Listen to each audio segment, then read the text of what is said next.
Hello hello! C'est déroulé hier, au moment où je tourne cette vidéo, la conférence Google I/O 2022, avec pas mal d'annonces côté hardware.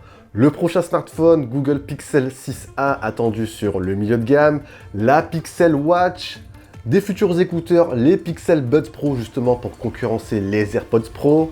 On a eu droit également à un petit teaser sur les prochaines stars de cette fin d'année, les Pixel 7 et 7 Pro. Et pour finir, un produit pas forcément attendu, la Pixel Tablette.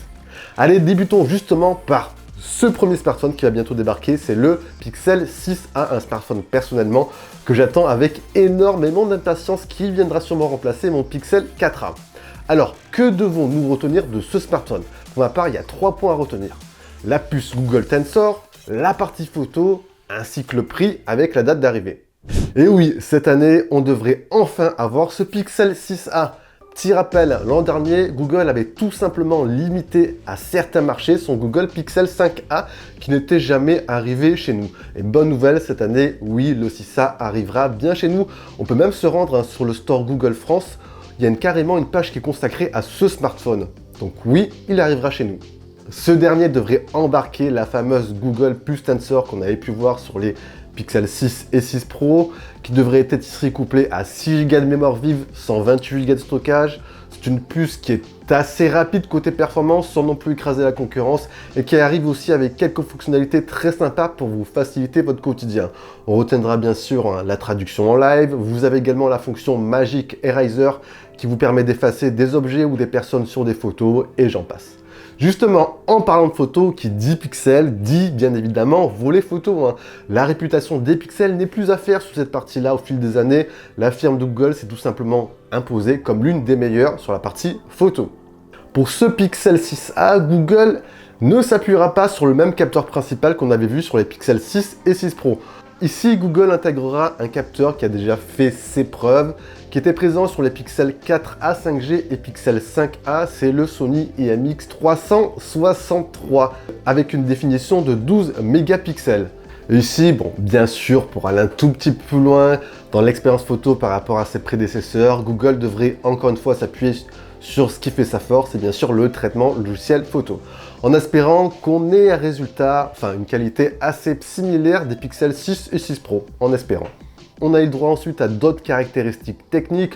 Côté écran, on sera bien sûr sur de la technologie AMOLED, une définition Full HD+. Par contre, ici, on va se limiter à du 60 Hz basique en taux de rafraîchissement. Et ça, personnellement, c'est une petite déception. J'aurais aimé au moins un minima du 90 Hz pour apporter un peu plus de fluidité lorsque vous allez naviguer, etc. Bref, ici, petit dommage. Côté ensuite batterie, on aura une batterie légèrement inférieure au Pixel 6, 4306 mAh, qui sera accompagnée de la recharge filaire 18 watts par contre.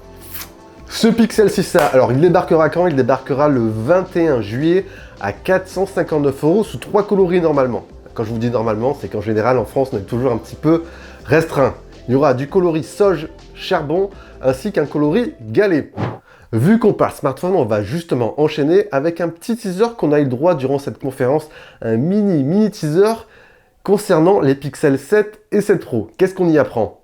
Même si on savait déjà à quoi allaient ressembler ces futurs Pixel 7 et 7 Pro, d'après toutes les fuites qu'il y avait eu depuis ce début d'année, Google a enfin voulu officialiser tout ça en dévoilant les designs et donc, comme attendu, pas trop de surprises. Ces versions, la série 7 reprend oui, la même philosophie que la série 6 avec cette grande bande qui intègre ses capteurs photo.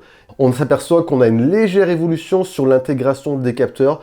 Google a voulu légèrement affiner tout cela, on serait sinon sur une bande en aluminium. Et pour finir, ces modèles devraient bien sûr s'appuyer sur la nouvelle puce Google Tensor version 2. Sinon, c'est tout. Un produit qu'on attendait également depuis pas mal de temps, c'est la Google Pixel Watch. De mémoire, ça fait depuis plus d'1 an qu'on en parle, qu'on l'espère, et enfin Google l'a annoncé officiellement. Qu'est-ce qu'on retient?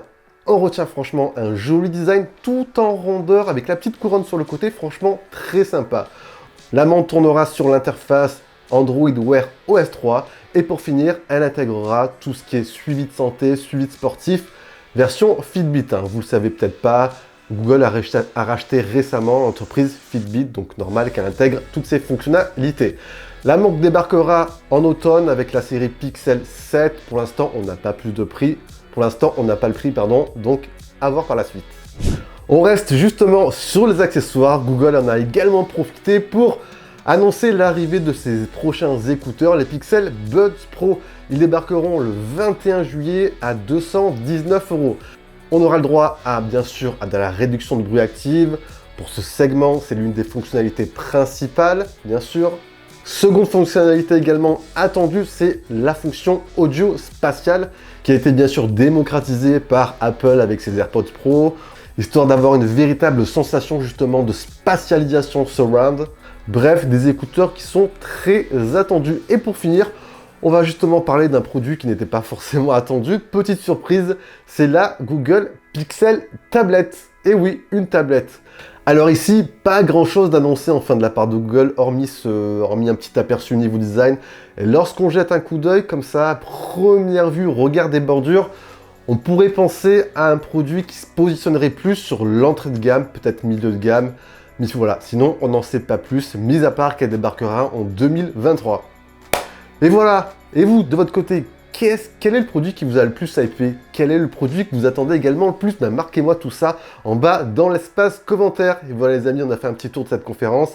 Si vous avez des questions comme d'habitude, vous n'hésitez pas, vous envoyez tout ça en bas dans l'espace commentaire. C'était Jojo, je vous dis bien sûr à la prochaine, prenez soin de vous. Allez, ciao ciao!